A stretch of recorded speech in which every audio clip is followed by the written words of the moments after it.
사랑하는 여러분, 오늘은 부자 청년이 물어본 영생에 대해서 이야기를 들려주겠습니다.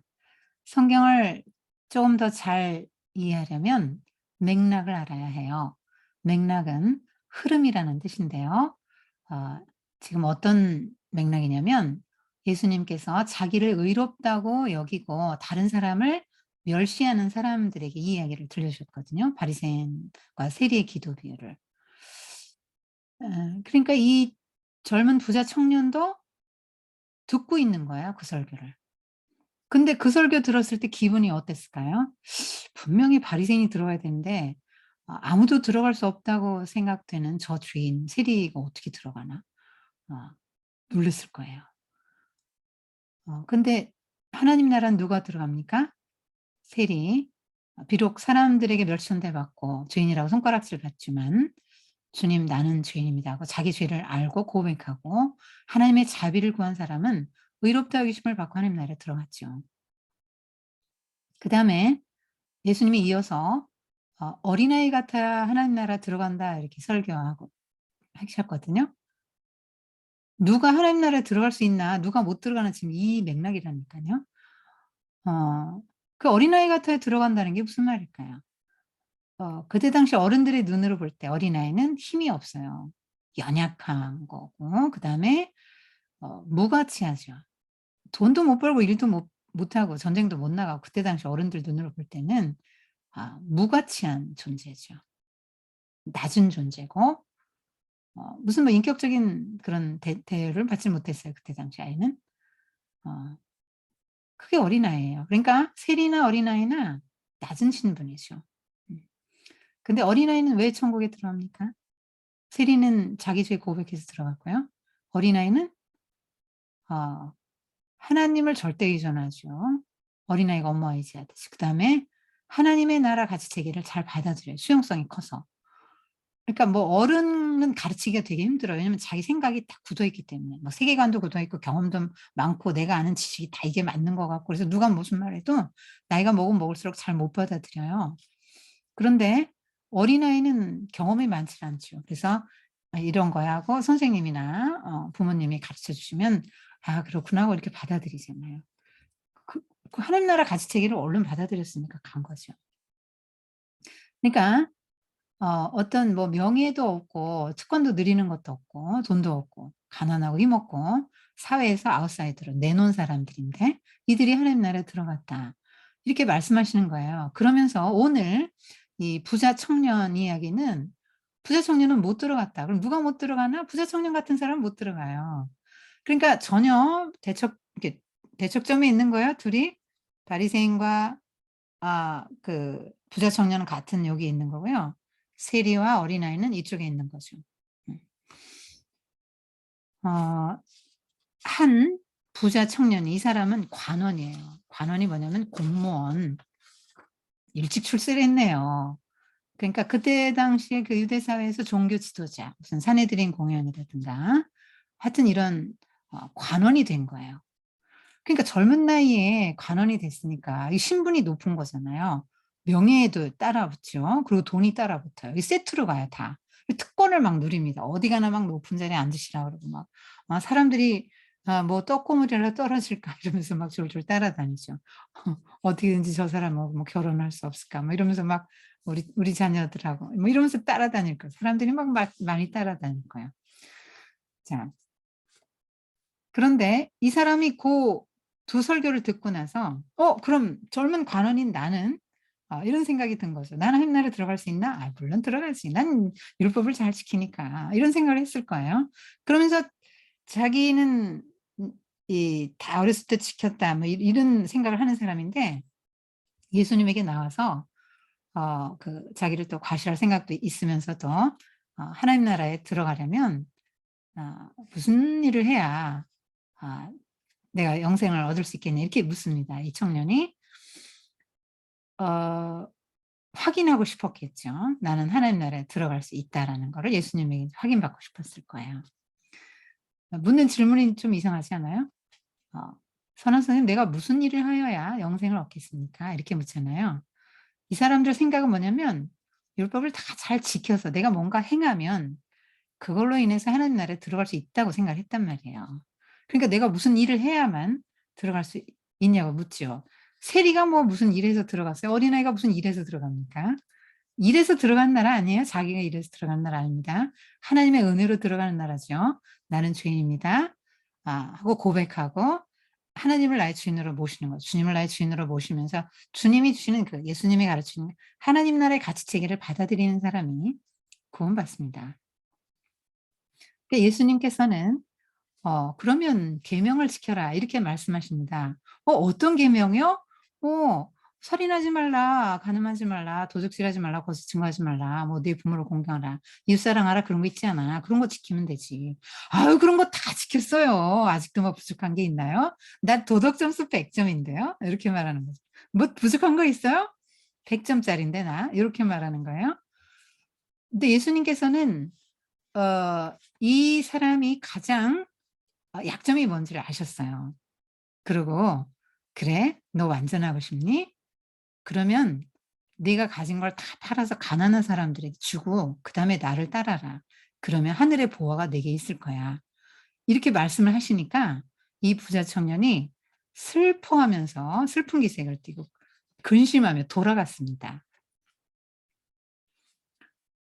어 그때 예수님께서는 제자들을 부르셔서 이 장면을 제자 훈련용으로 쓰셨는데요. "얘들아, 부자가 하나님 나라 들어가기는 어떻게 어려운지 낙타가 바늘구멍으로 들어가보다 더 어렵다." 이렇게 말씀하십니다. 여러분 단복 낙타도 있고 쌍복 낙타도 있는데 낙타 엄청 크죠. 바늘귀는 막 요만하고 눈에 뵈지도 않잖아요. 근데 글로 그렇게 큰 낙타가 쌍복 낙타 거기 두 개 들어갈 수 있어요? 못 들어가죠. 불가능하다 이 말이에요. 아니 그럼 부자는 다 구원 못 받나요? 그렇지 않아요. 아브라함, 뭐 이삭, 야곱, 요셉 다 부자였잖아요. 다윗, 솔로몬 얼마나 부자입니까? 못 들어갔습니까? 음 그런 이야기가 아니에요. 가난해져야 된다는 이야기도 아니고요. 성경 전체를 볼 때 "네 재산을 다 팔아서 가난한 사람에 게 주고 그 후에 나를 따르라."라고 말씀하신 대상은 이 청년 하나뿐이에요. 왜냐하면 이 청년의 그 가장 약점 아킬레스건. 근데 이거 도저히 난 이거 놓을 수 없어요. 어 '하나님 나라 못 들어간다 해도 난 이거 절대 못 나요.'라고 한 이것이 뭐냐면 이 사람의 그 돈이에요. 그러니까 돈과 사회적 지위, 명예, 특권 이건 세트로 다 따라 붙는다 그랬죠. 음. 이거 절대 포기 못 하는 거예요. 그러니까 하나님의 나라 백성은 그렇게 남들에게 대접받는 게 아니잖아요. 남들을 섬기는 자리로 가야 되는 거 아니에요. 근데 그런 자세를 가지고는 하나님 나라 못 들어가요. 하나님 나라 백성을 이렇게 섬기면서 살 수가 없습니다. 그리고 어 이 이 청년이 그 문제가 되는 건 뭐냐면 계명을 다 지키고 있다고 생각하는 거죠. 근데 사실 계명을 다 지키고 있다고 생각합니까? 이게 너무 중요하다고 생각하면 이거 우상 숭배 아닌가요? 그러면 1 계명부터 어겼네요. 그리고 이웃 사랑의 계명을 못 지켰어요. 이웃 사랑의 계명을 지켰다면 주변에 그렇게 가난하고 힘든 사람이 없어야 될 거 아니에요. 예수님께서 왜 이 10 계명 말씀을 딱 하셨을까요? 다른 여러 가지 얘기도 하실 수 있는데 10 계명 이야기를 하시는 의도가 있죠. 10 계명은 모세가 시내산에서 하나님께 받은 거죠. 그러니까 이 10 계명을 지켜야만 구원받는다 이게 아니고 이미 애굽에서 탈출해서 구원받은 사람들에게 하나님의 나라 백성은 이 땅에 하나님 나라를 이루려면 이 정도는 하고 살아야지. 그리고 10 계명 주신 거예요. 그게 인제 10 계명의 정신이 뭐냐면 이 땅에 하나님 나라 이루는 거거든요. 하나님 나라는 어떻게 이루어져요? 어 거짓말하지 말아야죠. 자 보세요. 여러분 거짓말 밥 먹듯이 하죠 우리가. 하나님의 성령이 충만하지 않으면 밥 먹듯이 거짓말합니다. 그런데 우리도 거짓말을 그렇게 많이 하고 싶어요. 하고 싶은 욕구가 있죠. 나를 보호하기 위해서 거짓말을 많이 합니다. 내 유익을 위해서 거짓말 많이 하죠. 그런데 입장 바꿔서 한번 생각해 볼까요? 누가 여러분에게 속였어요. 그래서 여러분이 배신당했고요. 사람을 잃었고요. 엄청난 돈을 잃었어요. 그럼 여러분 기분 어떨까요? 자, 누가 밉죠? 그러면 죽이고 싶은 생각 들어요, 본성상. 어, 그런데 한번 입장 바꿔나 봐요. 우리 사랑하는 가족이 이렇게 살고 있는데 누군가 와서 우리 가족 중에 한 명을 죽였어요. 여러분 마음이 어떻겠어요? 나에게는 없는데 저 사람에게는 있어서 너무 좋아서 갖고 싶은 생각 가질 수 있거든요. 그래서 몰래 훔쳤어요. 훔칠 마음이 있죠. 근데 여러분 한번 뒤집어서 생각해 봐요. 내가 너무너무 애지중지하고 이건 내 생명처럼 아끼는 게 있는데 누가 내 걸 훔쳐가 봐요. 여러분 기분 어떻겠어요? 서로 사람들이 그렇게 하고 살면 하나님의 나라가 이루어지겠어요? 그러니까 하나님께서 십계명 주신 거죠. 하나님 나라 이루어지려면 이런 거 해야 돼. 그런데 이 청년은 그렇게 하고 살지도 못하면서 하고 산다고 생각했죠. 그래서 예수님께서는 이 사람의 약점이 뭐냐면 그거니까 돈, 어 권세, 명예, 특권 이런 거잖아요. 그래서 "너 그거 포기해. 네가 하나님 나라 정말 들어오고 싶어? 너가 하나님 나라 백성이 정말 되고 싶어? 그렇다면 네 특권을 포기하고 네가 지금 딱 금고 넣은 저 사람들 세리, 어린아이 같은 거 이런 세리죄인, 창녀마귀, 이방인, 고아, 과부, 나그네, 장애인, 병자 막 이런 사람들 있잖아요. 그런 사람들도 너의 친족 공동체로 받아들여야지. 공동체에 하나님 나라를 이루어야되니까. 그 네가 많은 거 그거 쪼끔 흘려보내 줘. 그거 좀 흘려보내 주고 그래서 네 공동체로 받아들여. 하나님 나라 가치 체계가 이런 거니까 그걸 네가 딱 받아들여. 그래야만 네가 구원 얻는다 이 땅에서부터. 그렇게 말씀을 하신 거예요. 그런데 이 청년은 못 놔요. 그러니까 슬픈 표정으로 간 거예요. 여러분 그 원숭이 잡는 거 알죠? 들었죠? 주둥이가 좁은 유리병 같은 데다가 이제 맛있는 과일 넣어 놔요. 원숭이가 좋아하는 과일들. 뭘 좋아할까? 바나나 같은 거 넣어 놓는다. 그러면 원숭이가 이렇게 손을 넣죠. 그 딱 잡아요? 그리고 손을 못 빼니까 잡히는 거예요, 사람에게 원숭이가. 이걸 놓으면 자기 빼고 도망갈 수 있는데 이걸 안 놔요. 꼭 이 원숭이 같이 부자 청년도 이거 '난 이거 절대 못 놔.' 하고 딱 붙잡은 게 그거거든요. 근데 그것도 갖고 하나님 나라도 갖고 이 두 개는 안 된다고 예수님 말씀하시는 거예요. 하나만 된다. 아. 그 그걸 포기할 때 하나님 나라의 가치 체계를 받아들이고 이 나보다 연약한 나보다 없는 가난한 병들고 누군가의 도움이 필요한 사람들에게 나의 걸 흘려보내는 이 하나님 나라의 가치 체계 어 말하자면 십계명의 확장입니다. 십계명의 확장이 하나님 나라예요. 그런 마음을 갖고 살 때 하나님의 나라 백성이 되고 구원받고 그 영생을 얻게 된다. 예수님은 이렇게 말씀하신 거죠. 예수님 믿고 모든 재산을 다 팔아 갖고 가난해져야 된다는 얘기 절대 아니니까 오해하지 마세요. "내가 영생의 가치를 아니 하나님 나라의 가치를 아니 하나님 나라의 가치를 아는 사람은 다 팔아서 산다." 이 말이에요. 여러분 그 밭에 감추인 보아도 여러분 기억하죠? 농부가 소작농인데 이렇게 막 곡괭이질하다가 보아를 발견했는데 그거 사기 위해서 자기 전 재산을 다 팔아서 그거 샀잖아요. 진주 장사도 자기 전 재산을 다 팔아서 값진 진주 하나 삽니다. 손해입니까? 절대 손해 아닙니다. 근데 사람들 보기엔 손해같이 보이죠. 여러분 그래서 베드로가 인제 한마디 하죠. "예수님 우린 다 버렸어요." "그럼 우리에게 오는 보상은 뭐죠?" 이렇게 묻습니다. 그러니까 예수님께서 나를 위하여 전토를 뭐 부모나 그러니까 내가 너에게 말한다. 내가 다시 임할 때 새 세상에 올 때에 인자가 영광스러운 보좌에 앉고 그다음에 만물이 새롭게 될 텐데 그때 너희는 12 보좌에 나랑 같이 앉아서 이스라엘 12 지파를 심판할 것이다. 그리고 내 이름을 위해서 부모나 형제나 자녀나 자매나 그 형제나 전토, 논밭 어 이런 걸 버린 사람은 이 땅에서 100 배나 받고 내세에서 영생을 얻지 못할 자가 없을 것이다.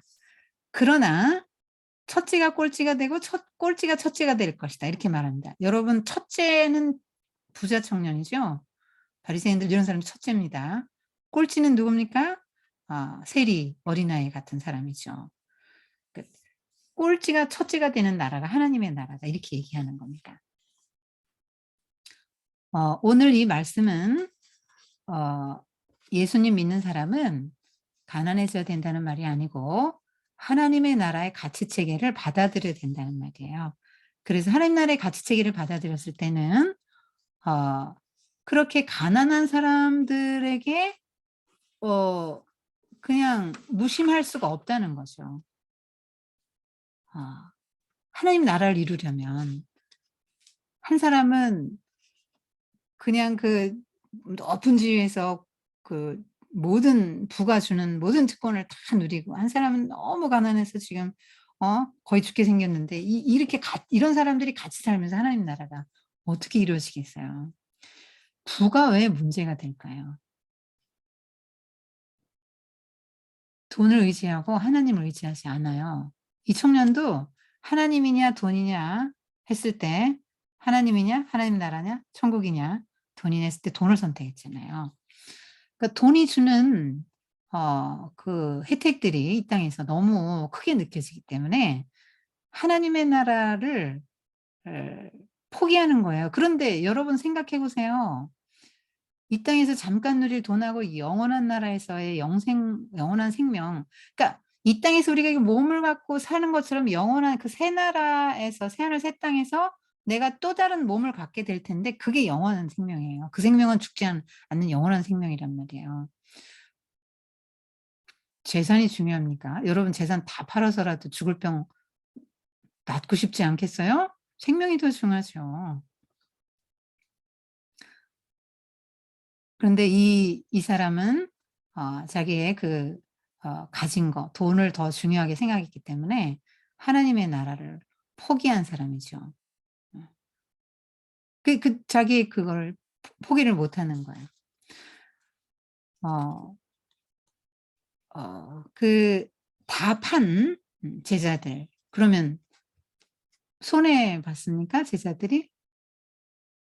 다 팔면 손해 봅니까? 그러면 또 부모나 자식이나 전토나 뭐 이런 걸 다 버려야 됩니까? 그렇지 않습니다. 그게 무슨 말씀이냐면 돈이냐 하나님이냐 할 때 하나님이 1 번이라고 이거 선택할 수 있는 사람이어야 된다는 거야. 하나님 나라의 가치를 아냐.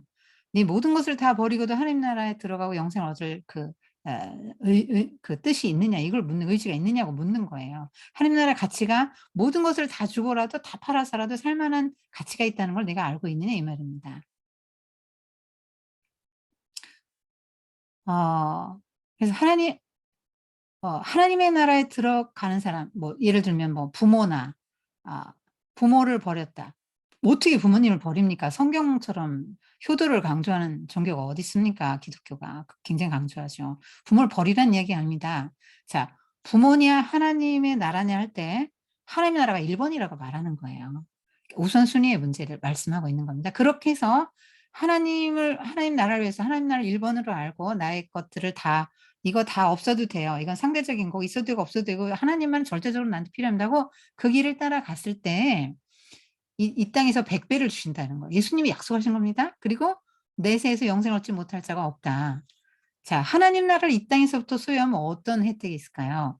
손해 아닙니다 절대로. 다 팔았습니다. 배도 놓고 왔어요. 베드로 이렇게 말하는데 절대 손해 아닙니다.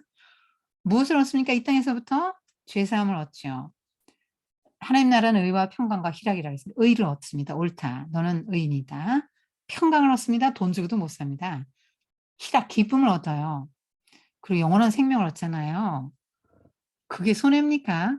베드로만 해도 배 팔고 예수님 따라다니 손해 봤습니까? 그 아름다운 영원한 이름을 얻게 됐고 영생을 얻게 됐죠. 수제자 베드로. 자,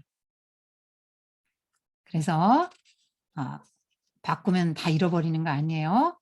어 그렇게 포기했을 때 다 잃어버리는 게 아니고 100 배나 받는다 이렇게 말씀하십니다. 영생을 얻는다. 그러면 자 오늘 영생을 에 영생을 어떤 사람이 어 못 얻게 된지를 인제 얘기해 준 거죠. 어 우선순위에서 세상의 것을 선택한 사람은 하나님 나라에 못 들어가는 거예요. 하나님을 선택 예수님을 선택해야 들어가는 거죠. 하나님의 나라의 가치 체계를 받아들여서 모든 사람이 다 하나님 나라의 동등한 백성이고, 그러니까 뭐 세리라고 할지라도 어린아이라 할지라도 죄인이라 할지라도 모든 사람이 손가락질하는 사람이랄지 가난한 사람이랄지라도 저 사람은 하나님의 천벌을 받고 저주를 받아서 가난한 거야. 나는 이렇게 하나님의 축복을 받아서 부자가 됐는데 내 걸 어떻게 저런 죄인들에게 내가 어떻게 이걸 줘. 이거 딱 금고어 놓고 이렇게 살지 말고 다 한 하나님의 친족 공동체를 받아들여서 네가 하나님이 주신 그 풍성한 거 그 선물들 같이 나누면서 함께 하나님 나라 공동체를 이루어 나가야 한다. 오늘 예수님이 이 말씀하신 거예요. 여러분, 여러분이 하나님보다 난 이게 더 중요하다고 생각되는 거 혹시 뭐 있어요? 한번 잘 생각해 봐요. 예수님이 난 너무너무 중요하고 예수님을 선택하기 위해서라면 이런 거 다 포기할 수 있어요라고 이렇게 아 그렇게 생각할 수 없는 혹시 있나요? '이건 절대 나는 포기 못 해요.' 이렇게 할 수 있 그렇게 생각하는 거 있나요? 어 그리고 예수님이 하나님께서 왜 십계명을 주셨을까도 생각해 보고, 예수님은 그 십계명의 확장으로서 이 땅에 하나님 나라를 세우러 오셨는데 하나님 나라의 가치 체계를 받아들이고 그 하나님 나라의 백성으로서 살아간다는 게 뭔가. 그럼 나는 뭘 다른 사람들에게 줄 수 있을까? 이런 거 한번 고민해 봐요. 기도하겠습니다. 하나님 아버지, 부자 청년은 영생의 가치를 몰라서 이렇게 슬픈 기색을 띠고 자신이 좋아하는 것, 사랑하는 것을 딱 끌어안고 슬픈 기색을 띠며 돌아갔어요. 예수님보다 하나님보다 우리가 더 소중하게 생각하는 것이 없도록 도와주시고, 어 우리 다 하나님 나라 백성이 되어서 그 의와 평강과 희락과 영생을 이 땅에서부터 얻고 누릴 수 있도록 주님 도와주세요. 그리고 우리 사랑하는 어린 친구들이 하나님 나라의 가치관을 받아들이고 또 이해하고 또 그렇게 어렸을 때부터 살아갈 수 있는 그런 능력을 더해 주세요. 감사드리며 예수님의 이름으로 기도했습니다. 아멘.